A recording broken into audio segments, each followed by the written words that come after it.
I am happy that the Israeli government has opened a consulate in Bangalore, India's Silicon Plateau. As visitor of 114 institutions of higher learning in India, I have personally placed a great deal of emphasis on developing educational linkages between Indian institutions and universities abroad. India produces first rate managers and engineers who are highly regarded by global companies. The current CEOs of both Microsoft and Google are graduates of Indian engineering colleges. In the coming decade, the emphasis in our educational institutions will be strengthen innovation and research. A delegation of vice chancellors of Indian universities and scientific institutions is accompanying me on this visit.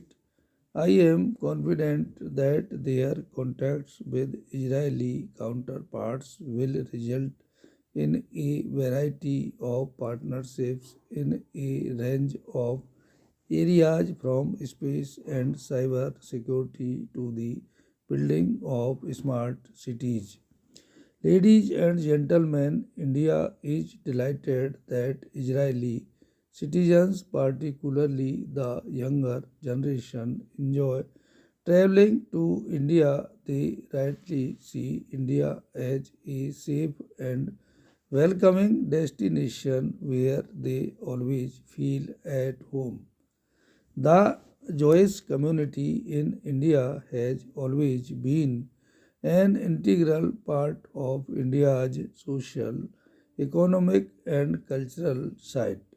Recently, local authorities have renovated the holy places. Ladies and gentlemen, I feel deeply honored to be the first Indian president to make a state visit to Israel. Since I arrived here yesterday, I have been touched by the warmth of the reception and the gracious hospitality that has been accorded to me and to my delegation. It is indeed an honor to be invited to your parliament to address the distinguished representatives of the people of Israel. I bring to you the warm greetings and goodwill of the people of India. Having participated intensely in the deliberations of the Indian Parliament since I was first elected to the upper house in 1969, I feel very much at home when I visit other great parliaments of the world. And this is one such occasion. The parliament, with its unique structure and responsibilities of making the basic laws that substitute a written constitution, has proved the power of parliamentary discussion and debate. Having been a parliamentarian and public servant for over 50 years, I am today more convinced than ever that a thorough deliberation with due consideration of all shades of opinion is the key to good policy making. I am accompanied today by the Honorable Union Minister of Social Justice and Empowerment and a delegation of members of the lower house of the Indian Parliament.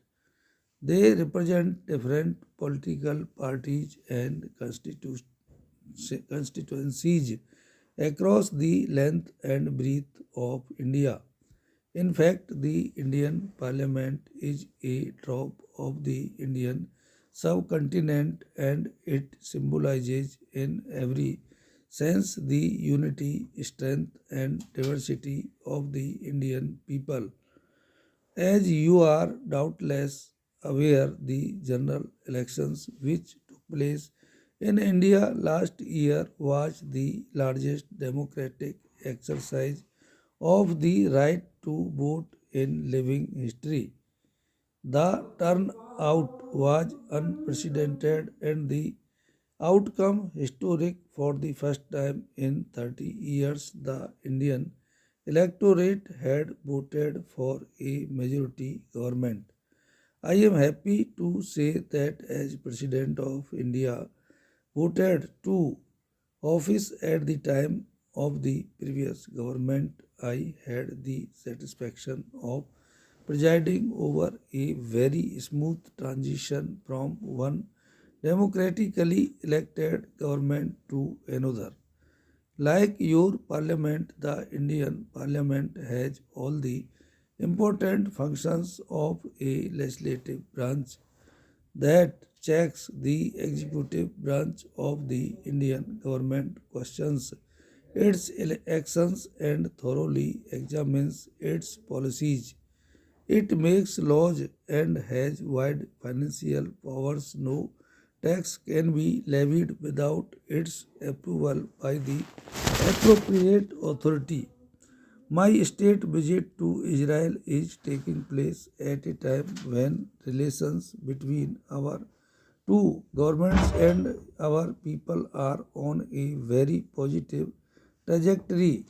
India and Israel, as fellow democracies, share many commonalities. The linkages between our peoples date back to ancient times.